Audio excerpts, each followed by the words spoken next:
What's going on, everybody? Welcome back to the channel. I hope you're all doing well. Thanks so much for taking the time out of your day to click here on another video. And before we get too far into this video, I just want to quickly say a big thanks to anybody who reached out to me who knew I was sick over the course of the last week. I made a post here on my page, and for those of you who don't know, I unfortunately got a sinus infection on my birthday just earlier this week. Had to go to the ER, couldn't even celebrate my birthday, unfortunately, and I was looking like Quasimodo because my eyes swole up. It was terrible, but here I am a few days later. The antibiotics are still, doing their thing. I'm in the later part of the recovery part. I'm still not 100%, but it's nice to be back. It's nice to have my eye back. It's nice to have been able to go to a theater, but unfortunately, I did miss some early screenings, so I got to unfortunately fall behind on getting some early reviews out for you guys and just being able to go and catch up on some movies and do some fun stuff here on the channel. So I'm playing a little bit of catch up now, but I wanted to jump on one of the newer films for the week, which is the revival of the 28 franchise, I suppose. I don't really know what you would call it, but without further ado, let's get into my thoughts on 28 Years Later. This is the return of director Danny Boyle to the franchise for the first time since the first film, alongside writer Alex Garland, and it stars people like Alfie Williams, Aaron Taylor Johnson, Jodie Comer, Ralph Fiennes, and more. So when I heard this film was going to be coming out, I was pretty excited because I really enjoy the original 28 Days Later. It's a film I have a lot of nostalgia for. I remember seeing specifically the first time I was introduced to it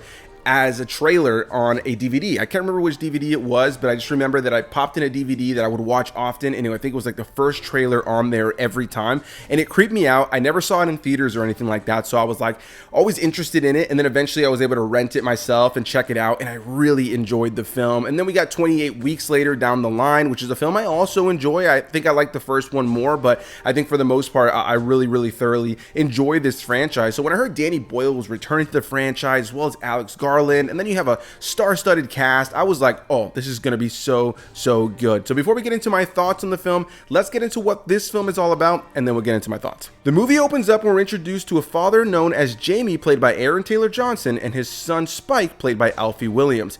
They're going into the mainland, and he's taking his son to try to learn about the infected, how to survive, and what the dangers of the world are. Amidst all this, we end up learning that Jodie Comer is the mother, the character of Isla, who unfortunately is sick, and they don't necessarily know why she's sick. But when the young boy Spike ends up learning that there may be somebody out in the mainland who can help his mother diagnose what's going on and maybe save her, he risks everything to do just that.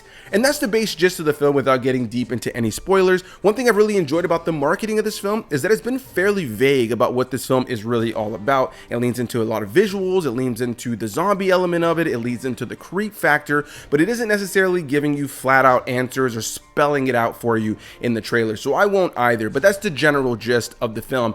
And immediately when you look at the cast of this film, Aaron Taylor Johnson, Jodie Comer, even people like Ralph Fiennes, I was just like, oh yeah, I'm all in. And what's really kind of surprising about this immediately is that this isn't even any of their films. While they all have moments to shine in the film, absolutely, this is actually Alfie Williams' story. This is Alfie Williams' movie. The character of Spike is the central focus of this film, and that was something that both surprised me, but honestly was something I found myself pleasantly enjoying, because I thought the character of Spike was a really interesting character, and I think Alfie Williams brings a lot of nuance to this 12-year-old role. Like, he really did a great job. And when it comes down to child actors, I remember that for the longest time, and with good reason, child actors were something that was just always something that you were always like, I don't know. And here and there, there'd be somebody who really shined. But I would say over the course of the last decade, more and more, you hear people just praising child actors in these like really heavy roles. And I think that this is another one of those examples of a great actor, a young kid who's able to bring a lot of nuance and pathos to a role and just come off very mature, especially with the subject matter that we're dealing with here, with zombies in a very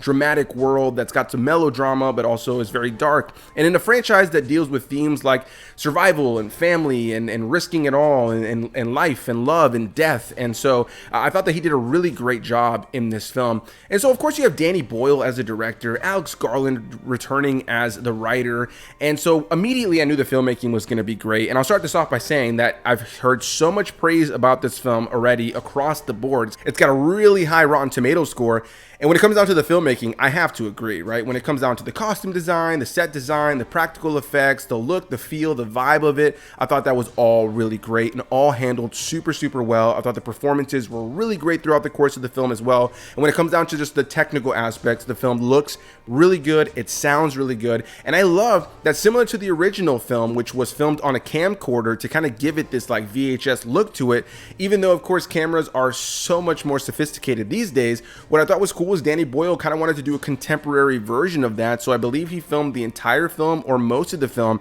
on iPhones. And there's even some cool pictures and videos you can find of like these dozen like rig kind of like iPhone rigs. I don't know, like a rig with dozens of iPhones is pretty much what I'm trying to say, where yeah, they were just filming with all these different iPhones to get these different camera angles, which lent itself to a lot of really interesting editing and some of the action sequences, specific moments where some of the zombies are killed, where you're able to kind of shoot from different angles, and the way the camera moves is really cool. A lot of it is just really top tier editing with all these different frames that they got for a lot of these same shots, which I thought was a really, really cool touch to the way that the film looks and feels. And so yeah, when it comes down to all the technical elements of this film, outside of a couple of moments of some digital blood and just digital effects in general, I think that this film for the most part looked really good, specifically when it was anything that was caught in camera, practical, whatever the case may be. And then I already mentioned that the performances are great. Alfie Williams is great as the character of Spike. I think that he was a really interesting center character, and again, I was surprised by that. I didn't know that the kid was going to be the main character of this film, and I thought he was a really interesting character throughout.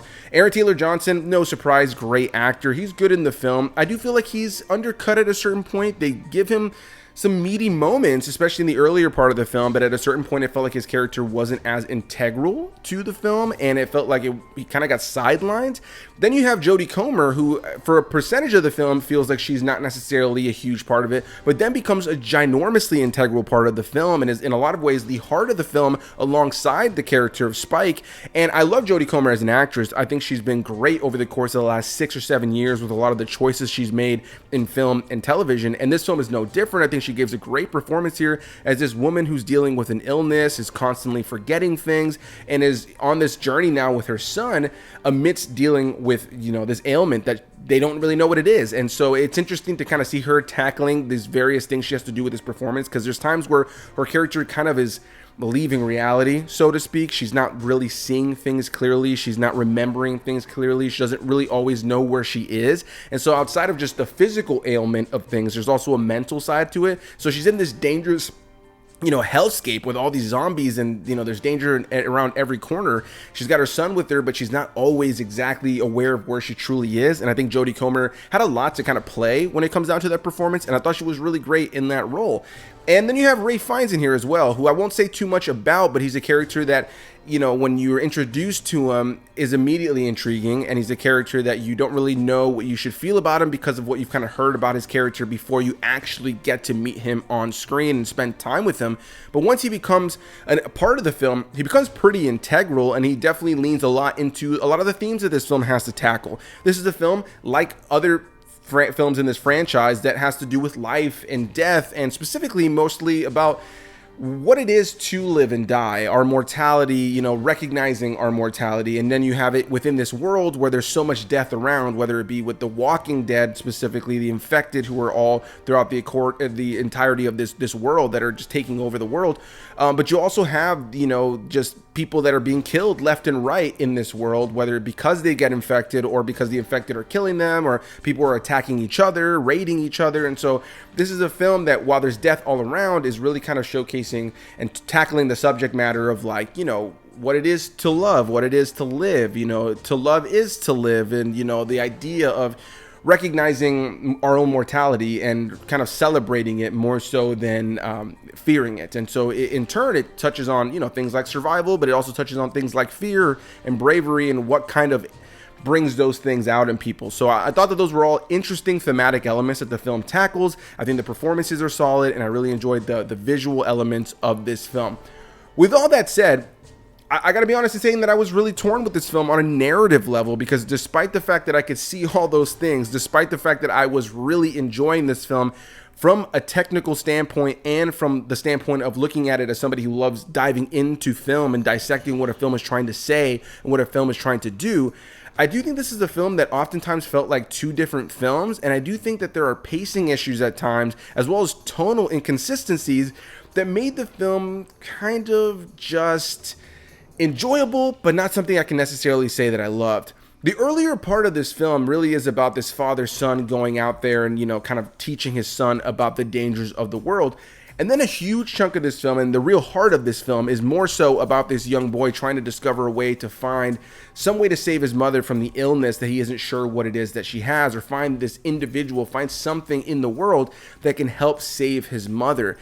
And amidst all this, we're introduced to a random side character that ultimately feels wasted. There is a big bad zombie that we see throughout the course of the film, known as an alpha, that just feels like more of an obstacle than it is necessarily something that really needed to be there. And I didn't necessarily mind it, but at a certain point it started to come off a little bit goofy. And I know I'm not the only one that felt that way, because I was hearing laughter in my theater. And while the film does have nice moments of levity that are great to cut some tension amidst a lot of the drama in the film, I think at times some of the comedy felt unintentional because of the fact that it kind of felt goofier than I feel like the film was trying to be, which was a little bit disappointing. And it specifically where I can feel like this really just showcased for me is in the bookend of this film. The film opens a specific way and then ends a very specific way, and the way that the film ends just felt so goofy. It felt like something out of Power Rangers or something. It felt like the movie went from being fairly melodramatic, dramatic in general, darker, and dealing with themes of life and death,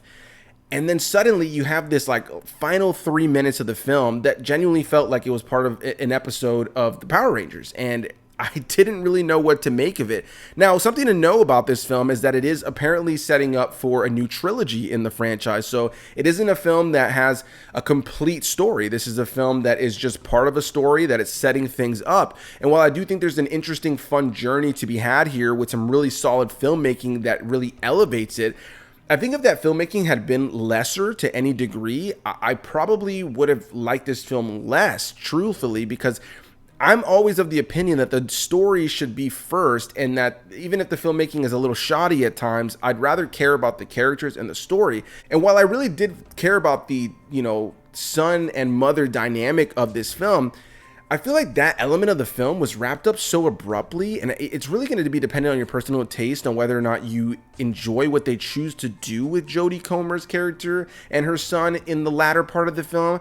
And that almost, for me, only amplified my struggle and my divisive feelings with how the film actually ended, because the final 20 minutes of this film go from being so dramatic and so filled with symbolism and metaphor to like automatically jumping to kind of hokey and cheesy within the last few minutes, in a way that, we were leaving the theater and my wife and I were both kind of like, I don't really know how we feel about that ending. And there was other people walking out of the theater that were like literally huffing and puffing or just flat out laughing at the film. I heard multiple people saying like, what was that? Or, well, that was a movie. And so while I've seen this film getting tons of praise by cinephiles online, and if you look at the critic scores on Rotten Tomatoes, it's really high, I do think this is a film that is going to be divisive for some, specifically with the way the film ends, because I think with a lot of movies, it's not really about the journey for everybody. It's sometimes about how you stick the landing. And I think that the journey was strong enough for me to say that this was an enjoyable watch that I do recommend for fans of film and for fans of this franchise and for fans of zombie films who are looking for something a little bit different. But I will say as well that if you're going into this for a scary movie, that's not really what this film is. While it does have horror elements, I wouldn't necessarily call this a horror film. I really wouldn't call this film scary. But I would say if you're looking for a film that feels tonally consistent 100% with what the first two films is, I do think that there's parts of this film that are definitely consistent with what the first two films are. But I don't necessarily know that the film entirely feels tonally consistent with what the franchise has been, specifically with the way it ended. There was just something about it that just felt so out of left field, and because it's left on a cliffhanger kind of approach, it left me wondering whether or not they even needed to do that. And I'm really honestly curious to see what the next film in this franchise is, but I would be lying to you if I said that I'm clamoring for it. It was nice to see the franchise back. I enjoyed it more than I didn't. I would say that I'm more positive on the film than I'm not, but a lot of that has to do more with looking at the thematic elements of it, looking at the performances, looking at the, filmmaking of it, and less so because I can genuinely say that these are characters and a story that I'm going to think about weeks or months down the line. I think by the time we get to the end of the year, I'll remember this film, but I don't necessarily know that I'll get to the end of the year and think, oh, that was just one of those movies that really stuck with me in a really meaningful way. It just felt, in a lot of ways, like multiple movies in one, with a few elements that just felt like they should not have been in there, specifically an ending that I felt really just kind of muddied the water. So that's going to be my thoughts on 28 Years Later. I'm looking forward to hearing what people have to say about this one. I honestly think I'm going to be in the minority on this one based on what I'm seeing online, but maybe you agree with me. Whatever the case may be, leave any and all comments down below. Did you like this film? Did you not like this film? Are you a little bit in the middle? Whatever the case may be, I'll see you guys in the next one. I look forward to hearing your thoughts, and it's good to be back. I'm a little bit behind on some videos. There's a lot of movies that came out this weekend. My eye is feeling better. I'm on the up and up in terms of my health. So hopefully I will have reviews for some of the other newer releases that I missed early screenings for really soon. But a big thanks to you guys for watching. Bye-bye.